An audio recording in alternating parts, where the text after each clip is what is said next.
ప్రముఖ తమిళ నటుడు ఆర్యతో పాటు ఆయన నటించిన మలయాళ చిత్రం అనంతన్ కాడు నిర్మాతలపై హైదరాబాద్లోని జూబ్లీస్ పోలీస్ స్టేషన్లో చీటింగ్ కేసు నమోదైంది.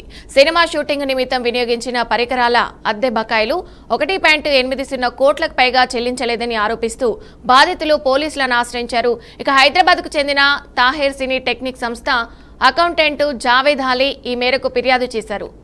అనంతన్ కాడు సినిమా చిత్రీకరణ కోసం 2025 ఫిబ్రవరిలో నటుడు ఆర్య, నిర్మాత వినోద్ తమ సంస్థను సంప్రదించినట్లు ఆయన అన్నారు.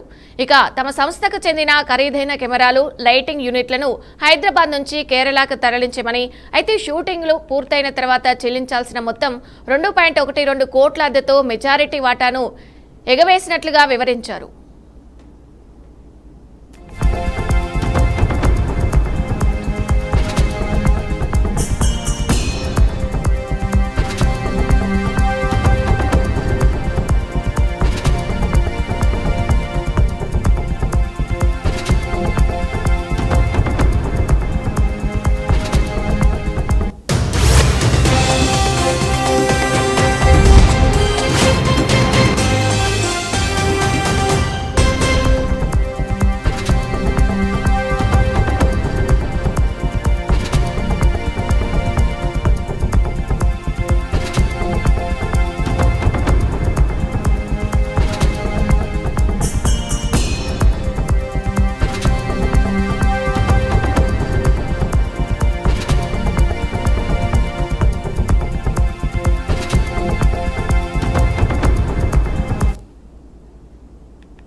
లెజెండరీ గాయని ఎస్ జానకి మృతిపై వైఎస్ జగన్మోహన్ రెడ్డి తీవ్ర దిగ్భ్రాంతి వ్యక్తం చేశారు. భారతీయ సినీ సంగీత ప్రపంచంలో ఎస్ జానకి ఓ లెజెండరీ గాయని అని కొనియాడిన ఆయన తన అపూర్వ గాన మాధుర్యంతో కోట్లాది మంది హృదయాలను గెలుచుకున్నారని పేర్కొన్నారు.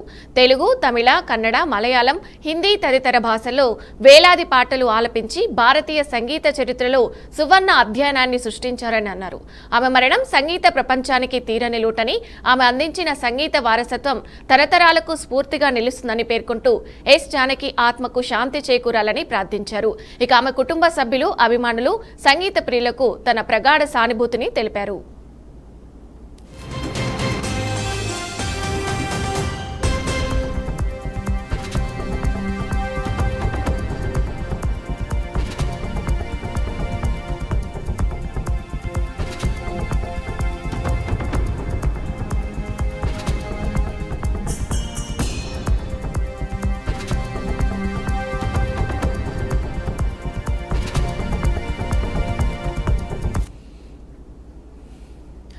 ఆంధ్రప్రదేశ్ రాజకీయాల్లో అధికార ప్రతిపక్షాల మధ్య మాటల యుద్ధం కొనసాగుతుంది. వైసీపీ, జనసేన ఎమ్మెల్యే వంశీకృష్ణ శ్రీనివాసు తీవ్ర విమర్శలు చేశారు.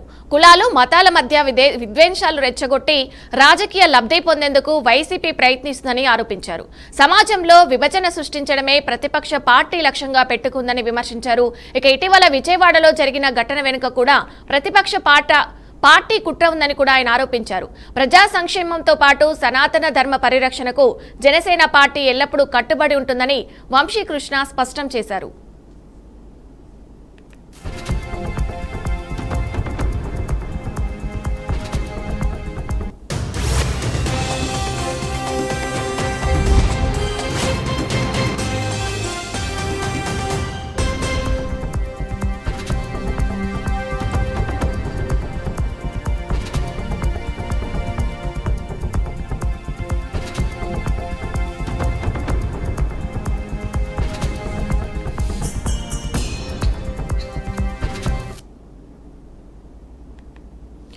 బీహార్ రాజకీయాల్లో జనసురాజ్ పార్టీ వ్యవస్థాపకుడు ప్రశాంత్ కిషోర్ మరోసారి అధికార బీజేపీపై తీవ్ర విమర్శలు గుప్పించారు.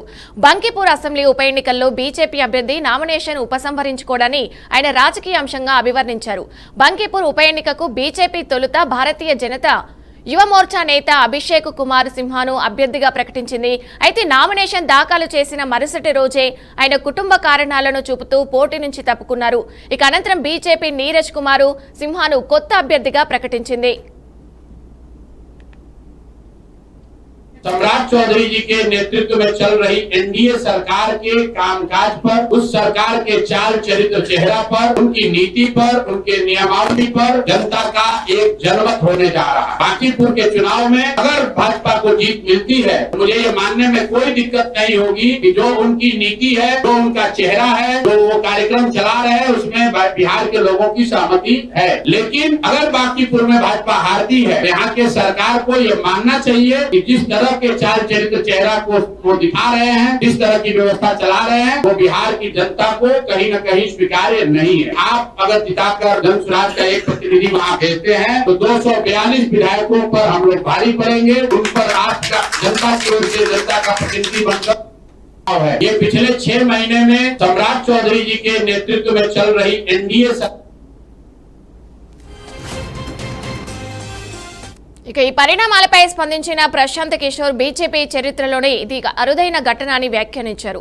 ఓటమి భయంతోనే బీజేపీ తన అభ్యర్థిని మార్చిందని ఆరోపించారు. అయితే ఇవి ప్రశాంత్ కిషోర్ చేసిన రాజకీయ వ్యాఖ్యలు మాత్రమే. బీజేపీ మాత్రం అభ్యర్థి మార్పు కుటుంబ కారణాలు, పార్టీ అంతర్గత నిర్ణయాల మేరకే జరిగిందని చెబుతుంది. ఇక ఈ ఉప ఎన్నికల్లో ప్రశాంత్ కిషోర్ స్వయంగా బరిలో ఉండడంతో బంకీపూర్ పోరు రాష్ట్ర వ్యాప్తంగా ఆసక్తిని రేకెత్తేసింది. ఈ నియోజకవర్గానికి జూలై 30న పోలింగు, ఆగస్టు 3న ఓట్ల లెక్కింపు జరగనున్నట్లు తెలుస్తుంది.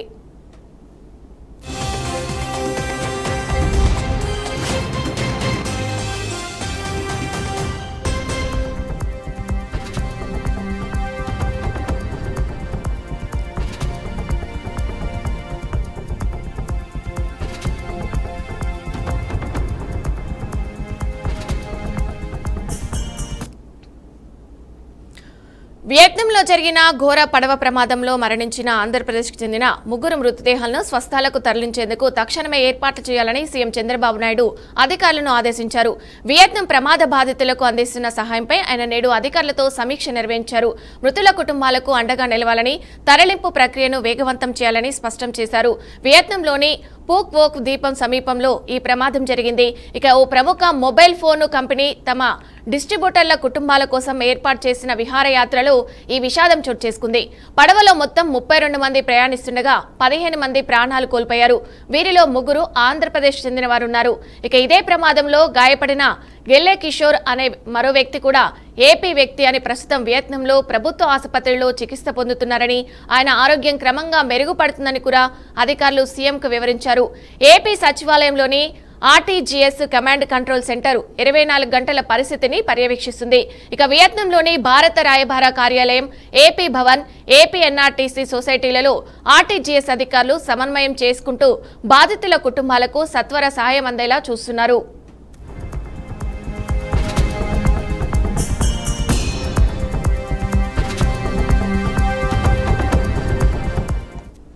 ఇదే అంశానికి సంబంధించి పూర్తి డీటెయిల్స్ మా ప్రతినిధి సువర్ణబాబు అందిస్తారు. సువర్ణబాబు,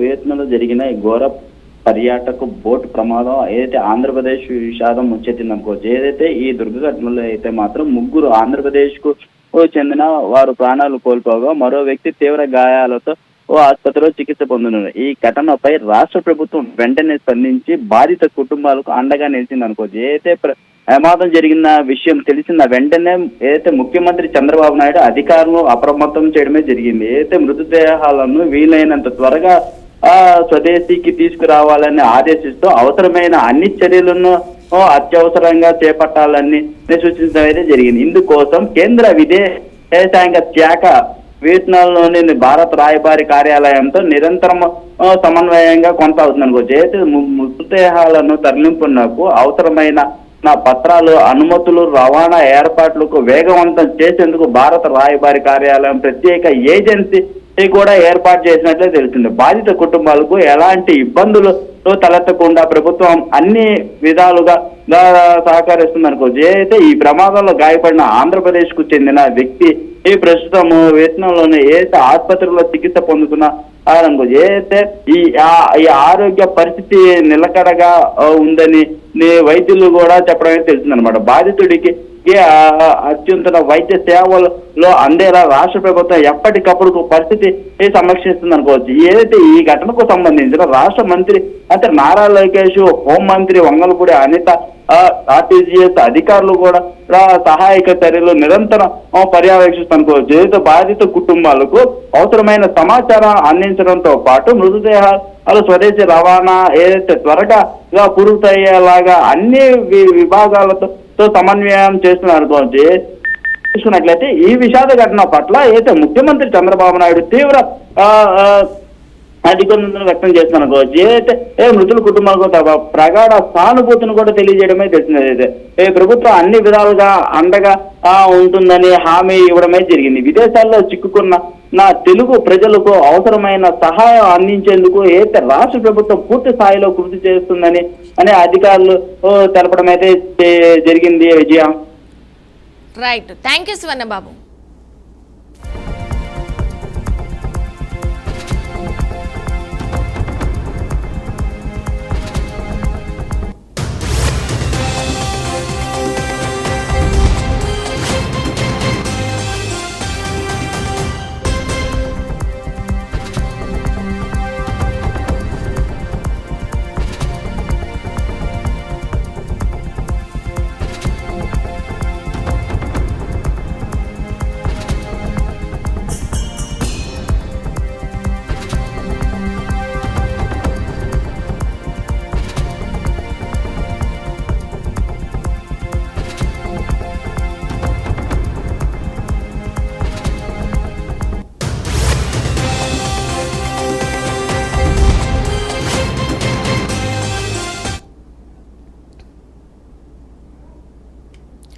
తమిళగ వ్యతిరేకలగం పార్టీ అధినేత ముఖ్యమంత్రి సి జోసెఫ్ విజయ్ తన పార్టీ ఆధ్వర్యంలో ప్రతిష్టాత్మకంగా నిర్వహించే విద్యా పురస్కారాల ప్రధానోత్సవ కార్యక్రమాన్ని ఏడాది కూడా కొనసాగించనున్నారు. 10, 12వ తరగతి స్టేట్ బోర్డు పరీక్షల్లో అత్యుత్తమ ప్రతిభ కనబర్చిన విద్యార్థులను ఆయన స్వయంగా సత్కరించనున్నారు. ఇక ఈ నెలాఖరున లేదా ఆగస్టు మొదటి వారంలో చెన్నై వేదికగా ఈ భారీ కార్యక్రమం జరగనుంది. విజయ్ ముఖ్యమంత్రిగా బాధ్యతలు చేపట్టిన తర్వాత ఈ అవార్డుల ప్రధానోత్సవం జరగడం ఇదే తొలిసారి. 2023లో టీవీకే పార్టీ ఈ కార్యక్రమాన్ని లాంఛనంగా ప్రారంభించింది. ఇక ఇందులో భాగంగానే ప్రభుత్వ, ప్రైవేటు పాఠశాలల్లో చదివి ప్రతి అసెంబ్లీ నియోజకవర్గం నుంచి అగ్రస్థానంలో నిలిచిన మొదటి 3 విద్యార్థులను ఎంపిక చేసి వారికి బంగారు పతకాలు, ప్రశంసా పత్రాలు, ఇతర బహుమతులను అందజేస్తారు. ఇక ఈ వేడుకకు విద్యార్థి తల్లిదండ్రులను కూడా ప్రత్యేకంగా ఆహ్వానించనున్నారు. మహాబలిపురంలోని ఒక ప్రైవేటు వేదికపై ఈ కార్యక్రమాన్ని నిర్వహించే అవకాశం ఉంది. ఇక ఇప్పటికే ఇందుకు సంబంధించిన ఏర్పాట్లు తుది దశకు చేరుకున్నాయి. అర్హులైన విద్యార్థులను గుర్తించి వారిని కార్యక్రమానికి తీసుకొచ్చే బాధ్యతలను పార్టీ జిల్లా కార్యదర్శులకు అప్పగించినట్లు పార్టీ వర్గాలు వెల్లడించాయి. ఎన్నికల్లో పార్టీ విజయం సాధించిన నేపథ్యంలోనే ఈ కార్యక్రమం నిలిచిపోవచ్చనే ఊహాగానాలు వెలువడుతున్నప్పటికీ ఇది ప్రభుత్వ అధికారిక కార్యక్రమం కాదని, కేవలం టీవీకే పార్టీ తరపున వ్యక్తిగత చొరవతోనే కొనసాగుతుందని నాయకులు స్పష్టం చేశారు. ఈ కార్యక్రమ తేదీ, వేదికకు సంబంధించిన పూర్తి వివరాలను త్వరలోనే అధికారికంగా ప్రకటించనున్నారు.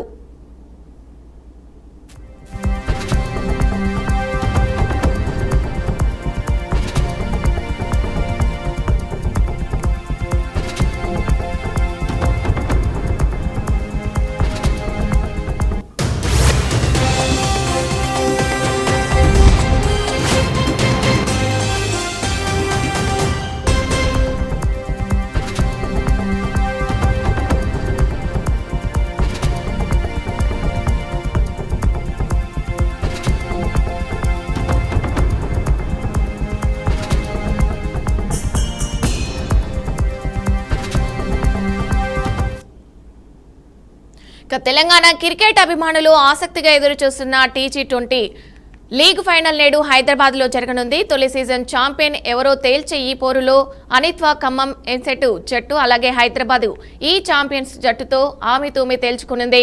కుప్పల్లోని రాజీవ్ గాంధీ అంతర్జాతీయ క్రికెట్ స్టేడియంలో ఈ మ్యాచ్ ఈ రోజు సాయంత్రం 7:15 ప్రారంభం కానుంది. తెలంగాణ క్రికెట్ చరిత్రలో తొలి T20 ఛాంపియన్ గా నిలిచేందుకు ఇరు జట్లు కూడా సిద్ధమయ్యాయి. ఇక లీగ్ దశ నుంచి అద్భుత ప్రదర్శనలతో ఫైనల్ కు చేరుకున్న ఖమ్మం, హైదరాబాద్ జట్ల మధ్య హోరాహోరీ పోరు సాగుతుందని అభిమానులు అంచనా వేస్తున్నారు. ఇక ఈ మ్యాచ్ కు భారీ సంఖ్యలో ప్రేక్షకులు హాజరయ్యే అవకాశం ఉండడంతో స్టేడియంలో అధికారులు ప్రత్యేక ఏర్పాట్లు చేశారు.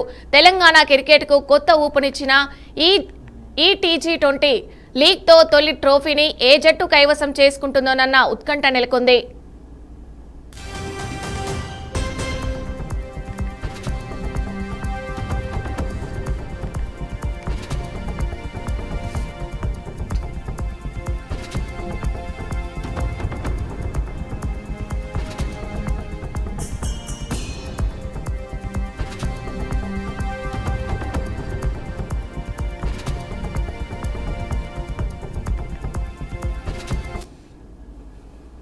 ఇక 2027 అసెంబ్లీ ఎన్నికలకు ముందు పంజాబ్ కాంగ్రెస్ లో అంతర్గత విభేదాలు మరింత తీవ్ర రూపం దాల్చాయి. పీసీసీ అధ్యక్షుడు అమరీందర్ సింగ్ రాజా వార్నింగ్ మార్చాలని మాజీ సీఎం చిరంజిత్ అయితే చన్నివర్గం పడుతుంది. ఈ అంశంపై ఏఐసీసీ ఇన్ఛార్జు భూపేష్తో పాటు అయితే పీసీసీ చీఫ్ మార్పుపై ఎలాంటి హామీ లభించలేదు. సమావేశం అనంతరం వార్నింగ్ పై చర్యలు కూడా కొనసాగుతుండగా రాజ్ వార్నింగ్ పార్టీ పనిచేస్తున్నారని ఆరోపించారు. ఇక ఎన్నికల వేళ కాంగ్రెస్ లో పెరిగిన పార్టీ అధిష్టానానికి సవాలుగా మారింది.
పశ్చిమాసియాలో మరోసారి ఉద్రిక్తత పరిస్థితులు నెలకొన్నాయి. హార్ముజ్ జలసంధిలో జరిగిన తాజా పరిణామాల నేపథ్యంలో అమెరికా, ఇరాన్ మధ్య సైనిక ఉద్రిక్తతలు మరింత పెరిగాయి. ఇరాన్ విప్లవ ఘాట్స్ కు చెందిన నౌకాదళం హార్ముజ్ జలసంధిని తాత్కాలికంగా మూసివేసినట్లు ప్రకటించగా, వాణిజ్య నౌకపై జరిగిన దాడికి ప్రతిస్పందనగా అమెరికా మరోసారి వైమానిక దాడులు చేపట్టింది. ఇక ఈ వారంలో ఇదే మూడో దాడి అని అమెరికా సెంట్రల్ కమాండ్ వెల్లడించింది. అమెరికా దాడుల్లో ఇరాన్లోని బందర్ అబ్బాస్, సిరిక్తో పాటు మరికొన్ని ప్రాంతాల్లో పేలులు సంభవించినట్లు ఇరాన్ ప్రభుత్వ మీడియా పేర్కొంది.